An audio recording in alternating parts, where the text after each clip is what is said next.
Good morning. Today is the 12th of Tishrei, the 27th of September, and we're going to continue with our preparation for Sukkot, and we'll get to Zot HaBracha next week.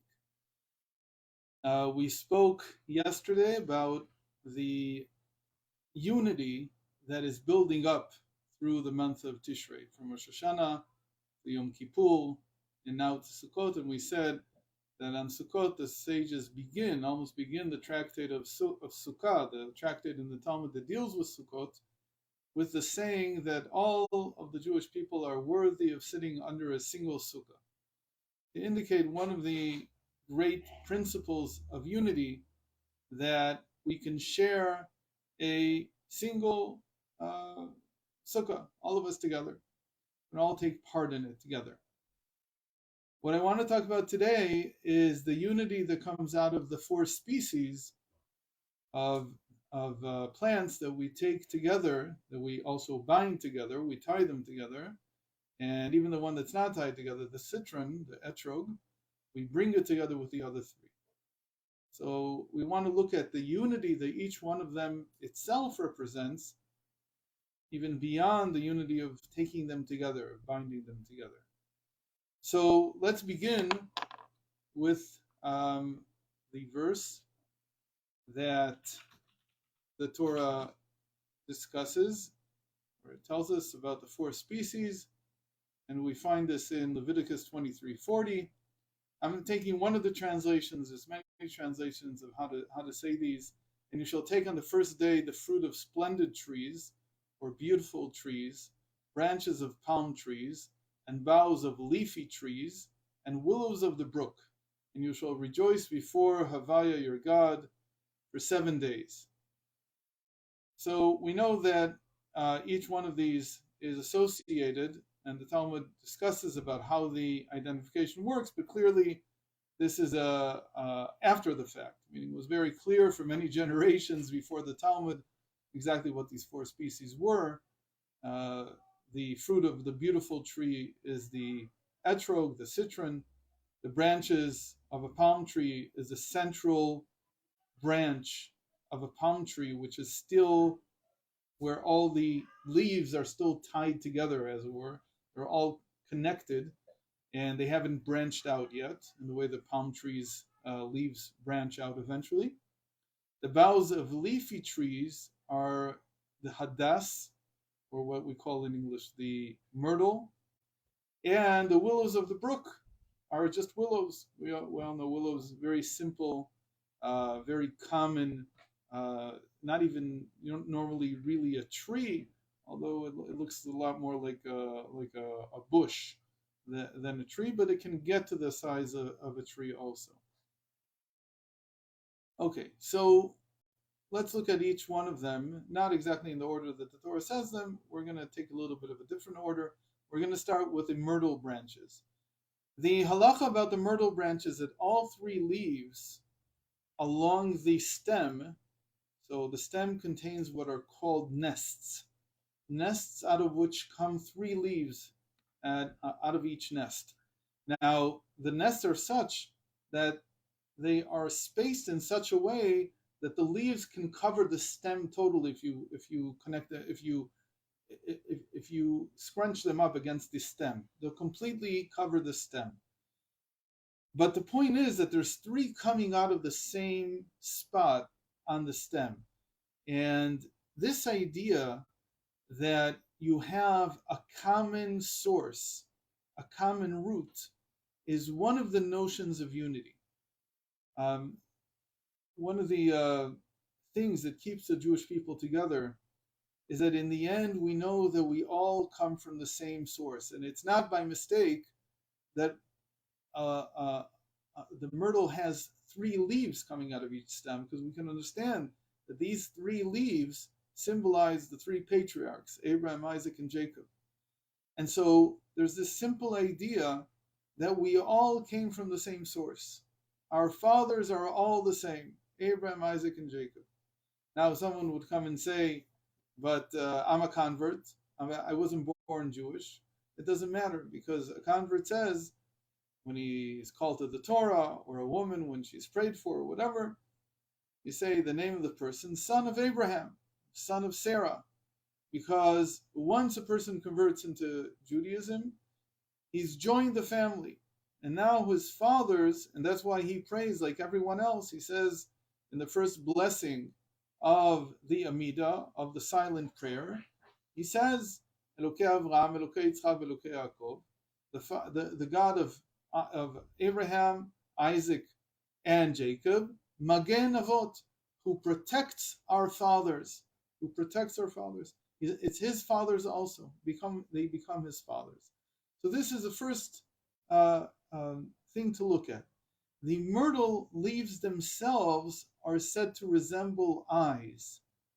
The reason they resemble eyes is because, and this is a principle in life, and I know that many people find this a very difficult principle, and they find it difficult to follow this in their own personal lives. When it comes to my family, I have to look at them with a positive eye. I have to look at them with a good eye. And that means that even if I can't stand them for whatever reason, even though I like my neighbors better, whatever it is, still the fact that someone is from my family, we have a common root. We came from the same womb even, all the more so that I need to look upon them favorably. So the same thing is true with looking at every Jew. I have to look at them favorably. I have to look at them in a good way, even though I don't always get along with them. But that is one of the sources of unity. Let's now turn to the aravot, the willow branches. The willow branches are said to, the branch now, but the leaves are said to resemble a mouth. They're like lips. That's what they look like. They're elongated. They're not supposed to be sawed. They're supposed to be flat. And they look like lips. The idea there is, and this is one of the, I think, the most important lessons that, or teachings that Judaism has today for the world, is that there is a way to achieve unity through speech. What does that mean? It means that when you have, some of the world has figured this out already, but not always completely. You have to have enough respect for other people's opinions to be able to discuss something with them. And so, I've mentioned this many times, what sets the Talmud apart from any book that was written before, and probably any book that has been written since, is that it is the only book that we have where 500 years of conversations are documented, not as if there's someone leading the conversation and somebody who's more marginal. Everybody has equal say there. And the Talmud presents all the opinions. And it doesn't always even tell you what it thinks is more correct or incorrect. That's not its point. Its point is to try to understand what each of the sages is saying. That is the real type of discourse that needs to happen in the world. And it is through this discourse that the Jewish people have stayed unified, even though there are very differing opinions. They're very different, and they have each their own opinions. But being able to speak together, that is the tradition of Torah. That Torah gives us a common basis for speaking to one another and being able to build unity through communication. And that is the type of unity that the willow leaves on the willow branch symbolize. Now we're coming to the palm frond. And it's a frond, like we said, because all the leaves are still very much together. In fact, it's a dangerous weapon. It looks like a sword, and we even call it that. There's three. The word for a holiday in Hebrew is Chag, and Chag can be interpreted in three different ways. And one of them that is each of these interpretations connects to one of the three festivals during the year. On Sukkot, we say that Chag, holiday, is the initials of Cherev Ga'ava, the sword of pride. What is the sword of pride? That is the palm frond to which we bind the willows and the myrtle branches, and it sticks above everything. In fact, the palm frond is likened many times to the tefillin of the head. Like it sticks out, like on top of your head.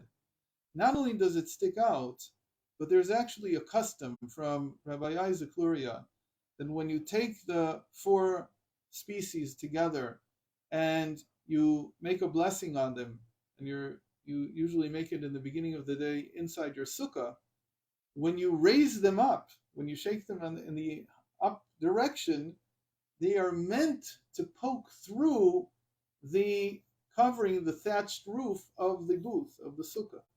And the reason they do that, the palm frond protrudes through the covering of the sukkah, is because through the palm branch, we have a chance of connecting back up to the divine in a way that we can't do in any other way during the year. This needs a lot of discussion. I won't go over all of it, but it's the idea that we have a common backbone. It's like a sword in this case. It's very tough, it's very hard, and it can poke. And the idea of it is that together we have a pride. What kind of pride is this? There's all kinds of types of pride in the world. The pride here is just like it is with, you would say, with lions. Lions travel in prides, and what we mean by a pride is a group. It's a group connection. What connects Jews in this respect?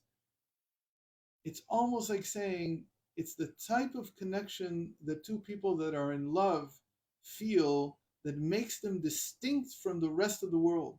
It doesn't make them better, it makes them feel we have a special connection that nobody else can share.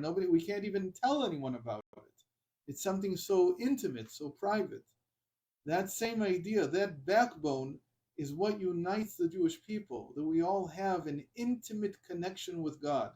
Every single Jew in the world knows exactly what God wants. Where do we know this from? Because there's a feeling like that. We can laugh at it all we want, but in the end, that is the common backbone, this ability to protrude out of reality and to connect with the divine. Finally, in the left hand, we take the citron, the etrog. The etrog means something entirely different. It's not in the right hand like the palm frond and the myrtle branches and the willow branches. It's in the left hand. The left hand is close to the heart. That's why when we put tefillin on, we said that the palm frond symbolizes the head tefillin. The citron symbolizes the hand tefillin, which are put on the left hand. Unless you're like me, you're a lefty, and I put it on the right hand, but that's a different story altogether. But you normally put it on your left hand, and the idea is that the citron is able to weather all the seasons of the year. As everybody knows, the citron can be picked any season of the year. There's always fruit on the tree. It's not like any of the other trees that only blossom in a certain part of the year and then have fruit for a few months.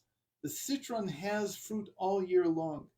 That's because the fruit actually takes a whole year to develop, and it sees, as the Talmud says, it sees and it weathers all the seasons of the year. What is this about? So this is a topic we've talked about many times here, the idea of a shared and a common feeling of lowliness, being low, not the opposite of the pride. It's exactly the opposite. It's the feeling that all the difficulties that I need to weather in life and all the difficulties that the Jewish people weathered throughout history are taken as being positive. Why are they taken as being positive? How do we strengthen each other to be able to carry this burden? By understanding that in the end, this is what's called the fiery furnace. Life is a furnace in which you're forged. Life has its difficulties because you have to go through difficulties to forge yourself as a person. There's another beautiful allusion to this in the furrows on the citron. The citron is not a flat, it's not like a lemon or like a lime. It's furrowed. So there are crevices and mountains on it. And that is exactly how life is. There are ups and downs in everybody's life. What unifies the Jewish people is that we've held each other together through the ups and the downs, reminding ourselves all the time that this is all a preparation for the final redemption. God willing, tomorrow we'll continue to speak about unity, but from a different point of view. Hope to see you tomorrow.